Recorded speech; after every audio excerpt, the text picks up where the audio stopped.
named Swenson, who recently was awarded the Congressional Medal of Honor for his actions on September 8th, 2009. On that day, a column of American and Afghan troops were making their way through a part of Afghanistan to help protect a group of government officials, a group of Afghan government officials who'd be meeting with some local village elders. The column came under ambush and was surrounded on three sides. And amongst many other things, Captain Swenson was recognized for running into live fire to rescue the wounded and pull out the dead. One of the people he rescued was a sergeant, and he and a comrade were making their way to a medevac helicopter. And what was remarkable about this day is, by sheer coincidence, one of the medevac medics happened to have a GoPro camera on his helmet and captured the whole scene on camera. It shows Captain Swenson and his comrade bringing this wounded soldier who'd received a gunshot to the neck. They put him in the helicopter, and then you see Captain Swenson bend over and give him a kiss before he turns around to rescue more. I saw this, and I thought to myself, where do people like that come from? What is that? That is some deep, deep emotion when you would want to do that. There's a love there. And I want to know, why is it that I don't have people that I work with like that? You know, in the military, they give medals to people who are willing to sacrifice themselves so that others may gain. In business, we give bonuses to people who are willing to sacrifice others so that we may gain. We have the back, right? So I asked myself, where do people like this come from? And my initial conclusion was that they're just better people. That's why they're attracted to the military. These better people are attracted to this concept of service. But that's completely wrong. What I learned is that it's the environment. And if you get the environment right, every single one of us has the capacity to do these remarkable things. And more importantly, others have that capacity too. I've had the great honor of getting to meet some of these who we would call heroes, who've put themselves and put their lives at risk to save others. And I asked them, why would you do it? Why did you do it? And they all say the same thing, because they would have done it for me. It's this deep sense of trust and cooperation. So trust and cooperation are really important here. The problem with concepts of trust and cooperation is that they are feelings, they're not instructions. I can't simply say to you, trust me, and you will. I can't simply instruct two people to cooperate, and they will. It's not how it works. It's a feeling. So where does that feeling come from? If you go back 50,000 years to the Paleolithic era, to the early days of Homo sapien, what we find is that the world was filled with danger.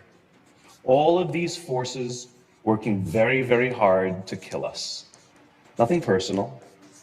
Whether it was the weather, lack of resources, maybe a saber-toothed tiger, all of these things working to reduce our lifespan. And so we evolved into social animals, where we lived together and worked together in what I call a circle of safety, inside the tribe, where we felt like we belong. And when we felt safe amongst our own, the natural reaction was trust and cooperation. There are inherent benefits to this. It means I can fall asleep at night and trust that someone from within my tribe will watch for danger. If we don't trust each other, if I don't trust you, that means you won't watch for danger. Bad system of survival. The modern day is exactly the same thing. The world is filled with danger, things that are trying to frustrate our lives or reduce our success, reduce our opportunity for success.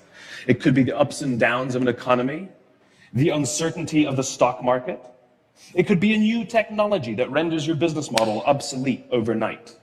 Or it could be your competition that is sometimes trying to kill you. It's sometimes trying to put you out of business, but at the very minimum, is working hard to frustrate your growth and steal your business from you.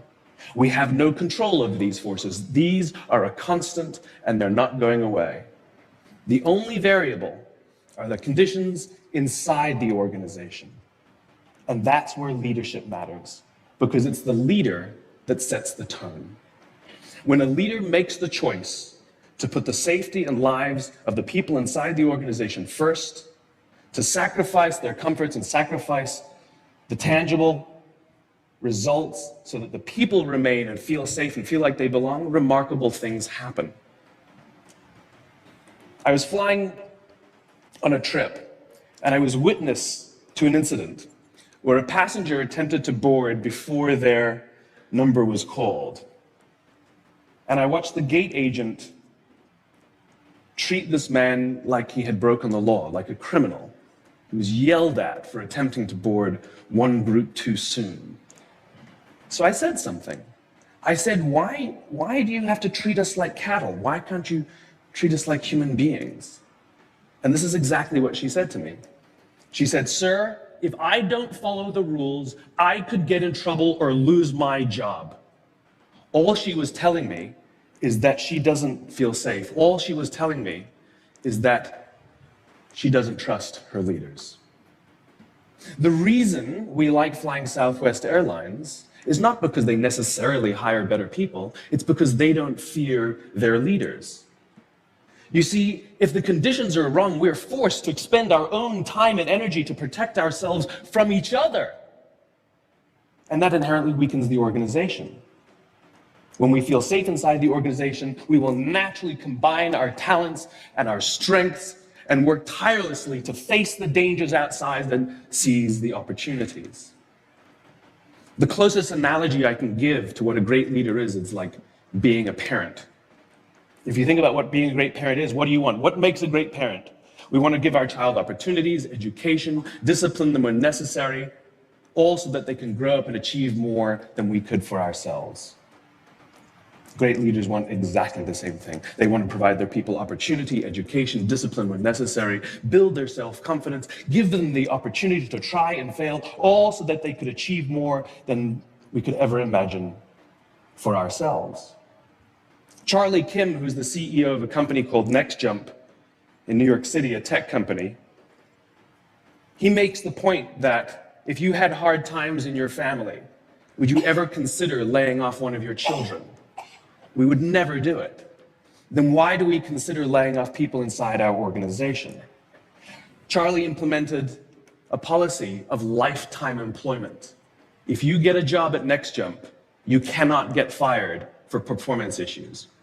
In fact, if you have issues, they will coach you and they will give you support, just like we would with one of our children who happens to come home with a C from school.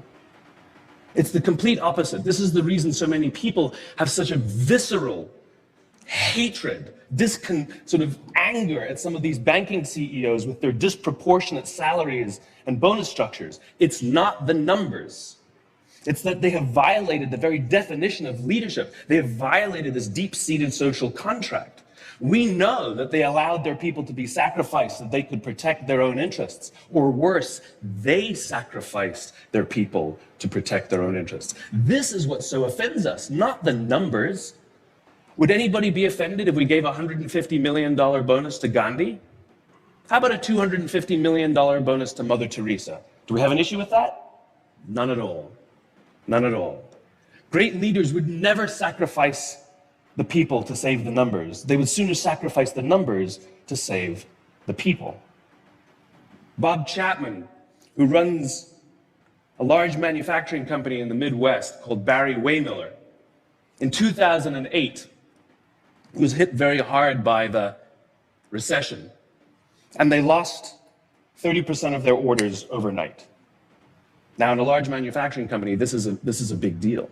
And they could no longer afford their labor pool. They needed to save $10 million. So, like so many companies today, the board got together and discussed layoffs. And Bob refused. You see, Bob doesn't believe in head counts. Bob believes in heart counts.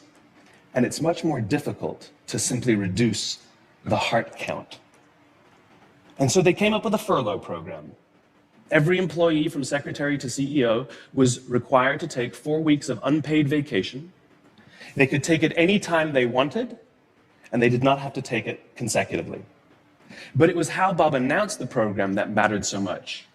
He said, "It's better that we should all suffer a little than any of us should have to suffer a lot." And morale went up. They saved $20 million.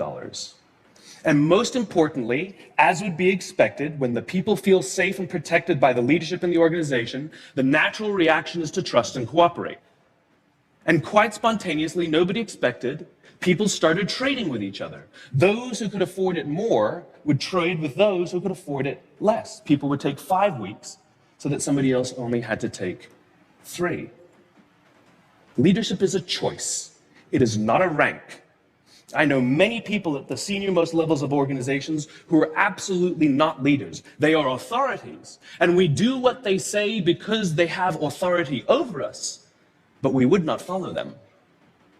And I know many people who are at the bottoms of organizations who have no authority, and they are absolutely leaders. And this is because they have chosen to look after the person to the left of them, and they have chosen to look after the person to the right of them. This is what a leader is. I heard a story of some Marines who were out in theater, and as is the Marine custom, the officer ate last, and he let his men eat first. And when they were done, there was no food left for him. And when they went back out in the field, his men brought him some of their food so that he may eat. Because that's what happens. We call them leaders because they go first. We call them leaders because they take the risk before anybody else does. We call them leaders because they will choose to sacrifice so that their people may be safe and protected, and so their people may gain. And when we do, the natural response is that our people will sacrifice for us. They will give us their blood and sweat and tears to see that their leader's vision comes to life. And when we ask them, why would you do that? Why would you give your blood and sweat and tears for that person? They all say the same thing. Because they would have done it for me. And isn't that the organization we would all like to work in? Thank you very much.